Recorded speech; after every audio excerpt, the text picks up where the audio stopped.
साल 2025 का सबसे बड़ा इंटरव्यू, ऐसा इंटरव्यू जो अब तक आपने नहीं देखा था। प्रधानमंत्री नरेंद्र मोदी के जीवन के वो पल जो अब तक सामने नहीं आए थे। एक ऐसा इंटरव्यू जहां पीएम मोदी ने अपना दिल खोलकर रख दिया।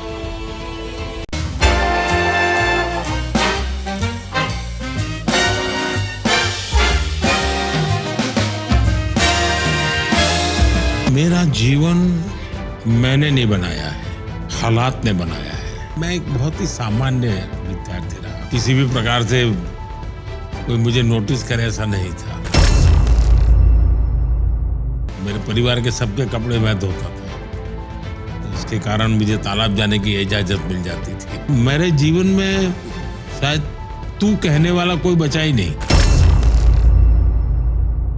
गलतियां होती होगी, मुझसे भी होती होगी, मैं भी मनुष्य हूं, मैं कोई देवता थोड़ा। आपके लाइफ के पहला भाग, प्री पीएम, प्री सीएम, आप कहाँ पैदा हुए थे, पहले 10 सालों में आपने क्या किया था? जैसे हर एक का अपना एक गांव होता है, वैसा एक मेरा गांव था। एक तालाब होता था, पोस्ट ऑफिस होती थी, लाइब्रेरी होती थी, ऐसे एक 4-5 चीजें। यानी गायकवाड़ी स्टेट का गांव है तो ये होगा ही होगा, ये उनके विषय व्यवस्था थी। तो मैं वो उस गायकवाड़ी स्टेट की जो प्राइमरी स्कूल बनी हुई थी उसमें ही पढ़ा था। तालाब था तो स्विमिंग करना सीख गए वहाँ। मेरे परिवार के सबके कपड़े मैं धोता था, तो उसके कारण मुझे तालाब जाने की इजाजत मिल जाती थी। मैंने कहीं पढ़ा था कि चाइनीज फिलोसोफर ह्यूएन त्संग वो मेरे गांव में रहे थे, तो उस पर एक फिल्म बनाने वाले थे। तो मैंने उस समय शायद उनकी यहाँ एम्बेसी को या किसी को चिट्ठी लिखी थी कि भाई आपने कहीं पढ़ा है कि आप ह्यूएन त्संग के लिए फिल्म बना रहे हैं, तो मेरे गांव में वो रहते थे, अब उसको भी जिक्र कहीं करना। ऐसा करके मैंने कुछ प्रयत्न किया था। वो बहुत साल पहले की बात। 2014 में जब मैं प्रधानमंत्री बना तो स्वाभाविक दुनिया के लीडर से कर्टसी कॉल करते हैं।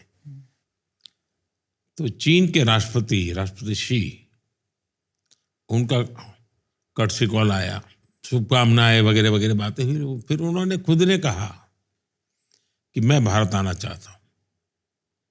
मैंने कहा बिल्कुल स्वागत है आपका, आप जरूर आइए। तो कहा लेकिन मैं गुजरात जाना चाहता हूं। मैंने कहा तो और अच्छी बात है। तो उन्होंने कहा कि मैं तुम्हारे गांव वडनगर जाना चाहता हूं। मैंने कहा क्या बात है, आपने यहां तक का कार्यक्रम बढ़ा दिया है। बोले तुम्हें मालूम है क्यों? मैंने कहा नहीं मुझे मालूम। तो बोले मेरा और तुम्हारा एक स्पेशल नाता है। क्या? ह्यूएन त्संग जो चाइनीज फिलोसोफर था वो सबसे ज्यादा समय तुम्हारे गांव में रहा था, लेकिन वापस जब आया चाइना तो मेरे गांव में रहा था। ज्यादा पढ़ना है, अगर उसमें कंपटीशन का एलिमेंट है तो मैं शायद उससे दूर भागता था। मुझे कोई उसमें रुचि नहीं थी। ऐसे ही परीक्षा पास कर लो भाई, निकाल दो, ऐसा ही रहता था। लेकिन और एक्टिविटी में बहुत करता था। कुछ भी नई चीज है तो उसको तुरंत पकड़ लेना, ये मेरा नेचर था। सर, आपके कोई ऐसे बचपन के दोस्त हैं जो अभी भी आप टच में रहते हैं? जब मैं सीएम बना तो मेरे मन में कुछ इच्छाएं जगी। एक इच्छा ये जगी कि मेरे क्लास के जितने दोस्त हैं पुराने, सबको मैं सीएम हाउस में बुलाऊंगा। उसके पीछे मेरी साइकोलॉजी ये थी कि मैं नहीं चाहता था कि मेरे किसी भी व्यक्ति को ये लगे कि अपने आप को बड़ा तिस्मार का बन गया है। मैं वही हूं जो सालों पहले गांव छोड़ के गया था। मुझ में बदलाव नहीं आया है। उस पल को मैं जीना चाहता था। शायद 30-35 लोग इकट्ठे हुए थे हम, और रात को बड़ा खाना वाना खाया, गपशप मारे, पुरानी बचपन की आदत ताजा की। लेकिन मुझे वो बहुत आनंद नहीं आया। आनंद इसलिए नहीं आया कि मैं दोस्त खोज रहा था, लेकिन उनको मुख्यमंत्री नजर आता था, तो वो खाई पटी नहीं। और मेरे जीवन में शायद तू कहने वाला कोई बचा ही नहीं। अगर किसी युवा को आज पॉलिटिशियन बनना है तो उसमें ऐसी कोई टैलेंट्स है जो आप परख सकते हैं ऐसे? और शुरू में देखिए, राजनीति के बाद हमारे देश में जितने टॉलवर्ड लीडर्स थे वो आज़ादी के जंग से निकले हुए लीडर थे। तो उनकी सोच, उनकी मैच्योरिटी, उसका रूप अलग है, बिल्कुल ही अलग है। और इसलिए मेरा मत है कि राजनीति में निरंतर अच्छे लोग आते रहने चाहिए और मिशन लेकर के आए, एम्बिशन लेकर के नहीं। यहां होता है नेशन फर्स्ट, ये बहुत बड़ा फर्क होता है। और समाज भी नेशन फर्स्ट की सोच वाले व्यक्ति को ही स्वीकार करता है। और ये राजनीतिक जीवन सरल नहीं होता है जी, जो लोग मानते हैं ऐसा नहीं होता है। कुछ लोगों के नसीब में है, उनको कुछ नहीं करना पड़ता, उनको मिलता रहता है। जैसे आप कह रहे थे कि पॉलिटिशियन जब आप बनना चाहते हैं तो it's not about you, you are secondary. जो लोग हैं जिनके लिए आप पॉलिटिशियन हैं वो पहला बन जाते हैं। आपके चाइल्डहुड में ऐसी कोई चीज थी जिसकी वजह से वो? ऐसा है कि मेरा जीवन मैंने नहीं बनाया है, हालात ने बनाया है। और शायद वही मेरा एक प्रकार से सबसे बड़ी यूनिवर्सिटी थी। मुसीबत यूनिवर्सिटी है मेरे लिए, जो मुझे सिखाती है। और हो सकता है कि मैंने मुसीबत को मोहब्बत करना सीख लिया है, जिसने मुझे बहुत कुछ सिखाया है। मैं उस राज्य से आता हूं जहां मैंने माताओं बहनों को सर पे घड़ा लेकर के 2-2, 3-3 किलोमीटर पानी के लिए जाते देखा है। तब मेरा मन करता है कि आजादी के 75 साल के बाद क्या मैं पानी पहुंचा सकता हूं? जब मुख्यमंत्री बना तो मेरा एक भाषण था और सहज रूप से मैंने कहा था कि मैं मेहनत करने में कोई कमी नहीं रखूंगा। दूसरा, मैं मेरे लिए कुछ नहीं करूंगा। और तीसरा, मनुष्य हूं, गलती हो सकती है, बद इरादे से गलत नहीं करूंगा। और वो मैंने अपने जीवन के मंत्र बनाए हैं। गलतियां होती होगी, मुझसे भी होती होगी, मैं भी मनुष्य हूं, मैं कोई देवता थोड़ा हूं। तो मनुष्य हूं तो गलती होती है, बद इरादे से गलत नहीं करूंगा, ये मेरे मन का रहा है हमेशा। क्या आपके ऐसे कोई बिलीव्स थे जो आप 10 साल 20 साल पहले मानते थे और आज वो आप नहीं मानते? दो चीजें हैं।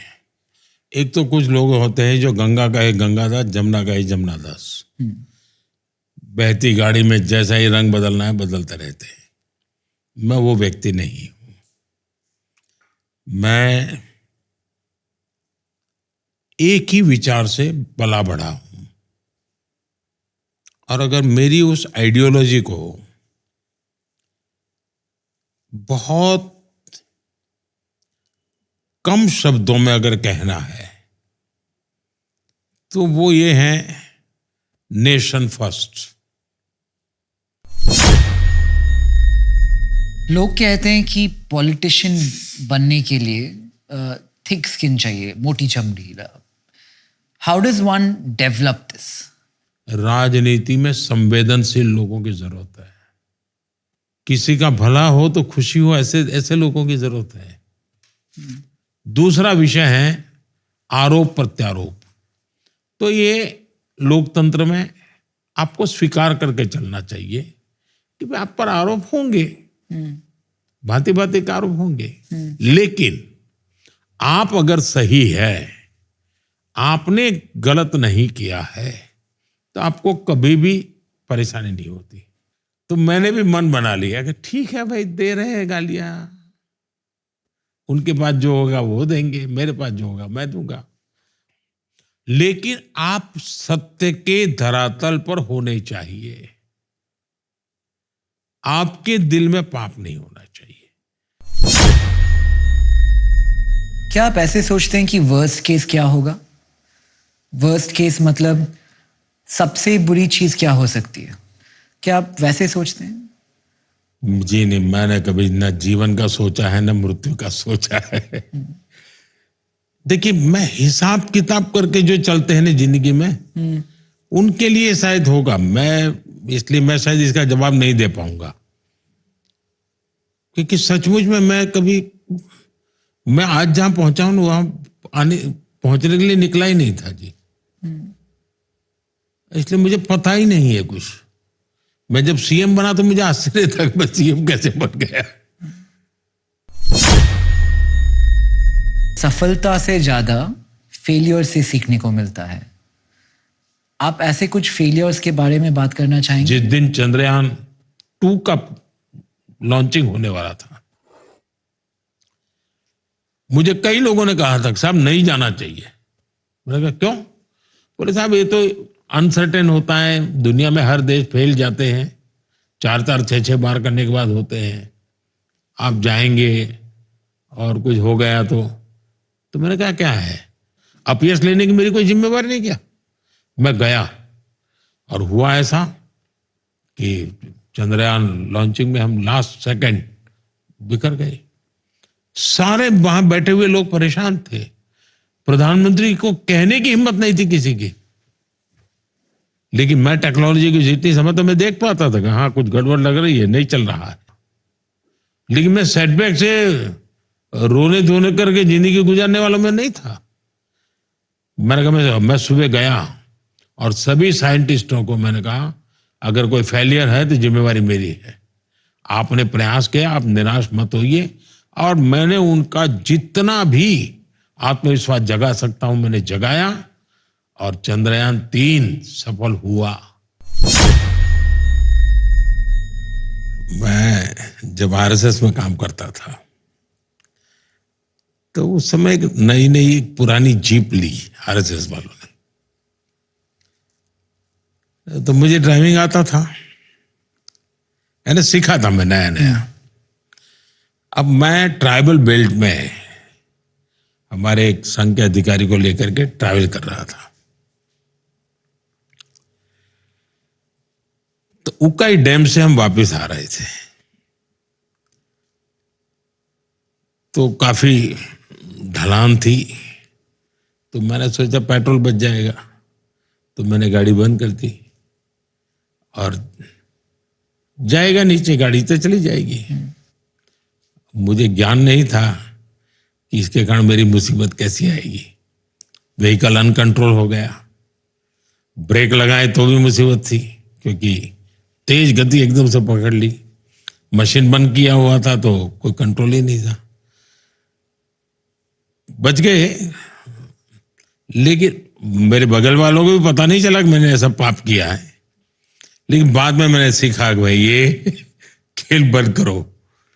तो सीखते हैं, हर गलती से सीखते हैं। ऐसी कोई specific reason, is there a reason कि आज आप ऐसे सोचते हैं कि आपको कंफर्ट जोन में नहीं रहना है? मैं शायद अनफिट हूं कंफर्ट के लिए, ऐसा ही लग रहा है।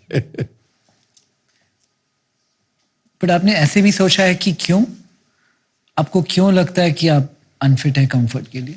मैं जिस जीवन को जी करके आया हूं ना, इसलिए मुझे बहुत बड़ी चीजें हैं मेरे लिए। मुझे छोटा सा भी मेरे मन को संतोष देता है, क्योंकि मेरा जीवन का जो बचपन का जो व्यक्ति का एक मन तैयार हो जाता है, उससे वो बाय एंड लार्ज उसको लगता है कि संतोष है, बाय एंड लार्ज लगता है संतोष। क्या सर आपकी लाइफ में आपकी रिस्क टेकिंग एबिलिटी टाइम के साथ बढ़ रही है? मुझे लगता है मेरी जो रिस्क टेकिंग कैपेसिटी है उसका अभी फुल यूटिलाइजेशन हुआ ही नहीं है, बहुत कम हुआ है। मेरी बहुत रिस्क टेकिंग कैपेसिटी शायद अनेक गुना ज्यादा होगी। इसका कारण है कि मुझे परवाह ही नहीं है। मैंने अपने विषय में कभी सोचा ही नहीं है जी।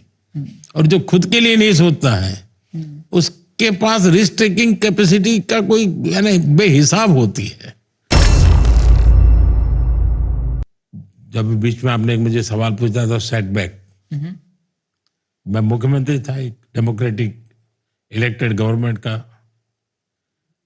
और अमेरिकन सरकार ने मुझे वीजा देने से मना कर दिया था। व्यक्ति के जीवन में तो मेरे लिए कोई अमेरिका जाना नहीं जाना कोई बड़ी चीज है, मैं पहले भी जा चुका था, कोई बहुत मेरे थे। लेकिन एक इलेक्टेड गवर्नमेंट और एक स्टेट का अपमान, एक देश का अपमान मैं फील करता था, और मुझे मन में कसक थी कि क्या हो रहा है।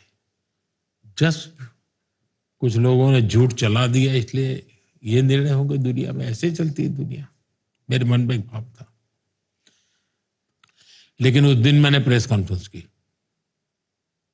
और मैंने कहा कि आज अमेरिकन गवर्नमेंट ने मेरा वीजा रद्द किया है। जो कहना था मैंने कहा, लेकिन मैंने एक बात कही, मुझे कुछ सवाल पूछा गया। मैंने कहा देखिए, मैं अब ऐसा हिंदुस्तान देखता हूं कि दुनिया वीजा के लिए लाइन में खड़ी रहेगी। ये 2005 का मेरा स्टेटमेंट है और आज 2025 में हम पहुंच रहे हैं, मैं बोल रहा हूं। तो मुझे दिखता भी है कि अब समय भारत का है। मेरा फेवरेट फूड अगर आप पूछे तो पिज़्ज़ा है, और पिज़्ज़ा इटली से है। और लोग कहते हैं कि आपको इटली के बारे में इंटरनेट पे बहुत कुछ पता है। आप इसके बारे में कुछ कहना चाहेंगे?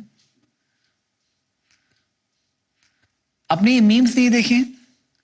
नहीं, वो तो चलता रहता है। हाँ। मैं उसमें अपना टाइम खराब नहीं करता हूँ। ऐसा है कि मैं जिसको कहें खाने के शौकीन लोग, हाँ। वैसा नहीं हूँ, बिल्कुल नहीं। बिल्कुल नहीं। इसलिए जो भी परोसा जाता है, जिस देश में जाता हूँ, मुझे मैं बड़े चाव से खाता हूँ। लेकिन मेरी कमनसीब ऐसी है कि आज मुझे किसी आप रेस्टोरेंट में ले जाओगे और मुझे मेनू दे करके आप कहोगे कि सिलेक्ट करो, तो मैं नहीं कर पाऊंगा। सर, क्या आप जा पाओगे रेस्टोरेंट? मैं अभी तो नहीं जा कर पाया, मैं गया ही नहीं हूँ। कितने साल हो गए? बहुत साल हो गए।